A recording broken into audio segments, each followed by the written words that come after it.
Hey people, and welcome to the channel. In this video, I'm going to be explaining why I think the roller class in Splatoon 2 is the peak of weapon design in this game.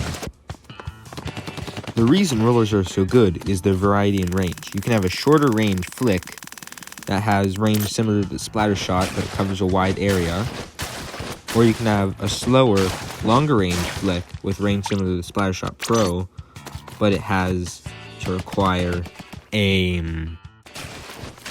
Although keep in mind that you're going to be way less effective at your maximum range due to slow fire rate and damage fall off, because you are at maximum effectiveness when you are right next to your opponent, because there is where you'll do your one-shot kill. Now, while some people may say that the instant one-shot kill is a bit BS, have they ever played against a good charger? Because playing against a roller is way better than playing against someone who kills you instantly across the map. And while some people may get annoyed because they cannot dodge the horizontal flick, it actually has a really slow fire rate compared to all the other BS that takes no aim. And that BS is actual BS, like the Tri-Slosher or the Octobrush. Now, before we continue, you should know that there are multiple different types of rollers. In fact, there are 4, not including brushes. Calling brushes a roller would be an insult to the perfectness of rollers. Now, first, there's the quick and nimble, but also lower damage carbon roller, which is my personal favorite. There's the medium splat roller. There's the slower dynamo roller, and there's the BS, that's the flingser roller, due to its extremely long range, but also extremely quick attacks. Now, before we get into the later part of this video, I want to say that what I say in one part might contradict another roller. So I might say quick kills for the carbon and the splat roller. But that will contradict the dynamo, because the dynamo is not quick even a little bit.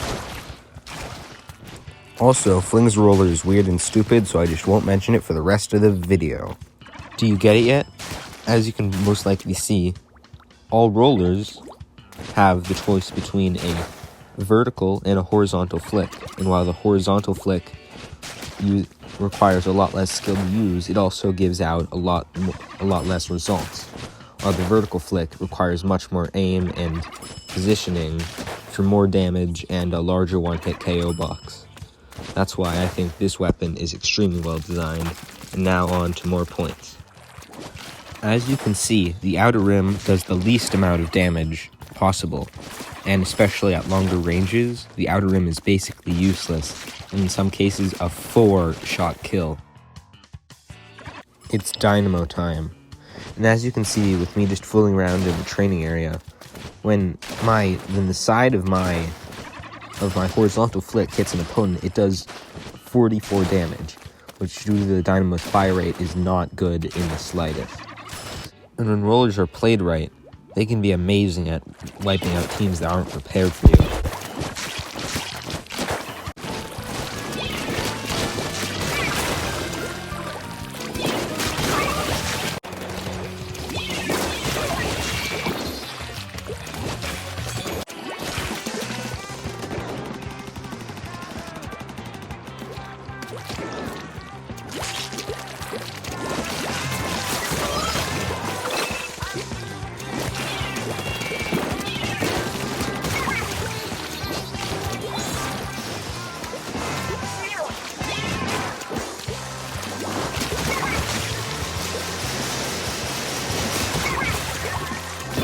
Compared to other weapons where you get 100 chances to splat your opponent, with a roller you only get 1 to 2.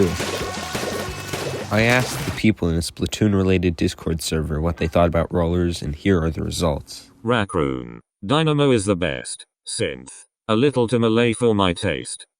Nab too inconsistent, and not enough range to justify using an inconsistent weapon. Synth. I use the carbon for auto bomb rush. Is Leaf on?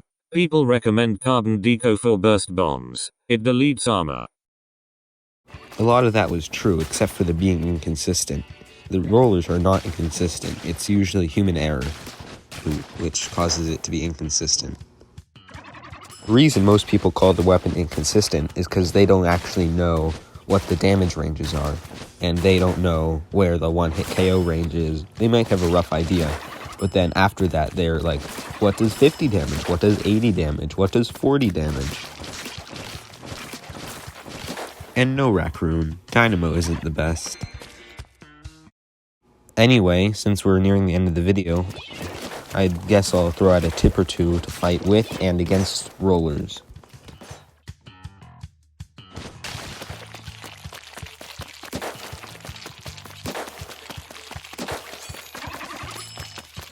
And for all the people playing against a roller, be sure to use sub-strafing or main strafing because it's much faster than regular swimming and turning.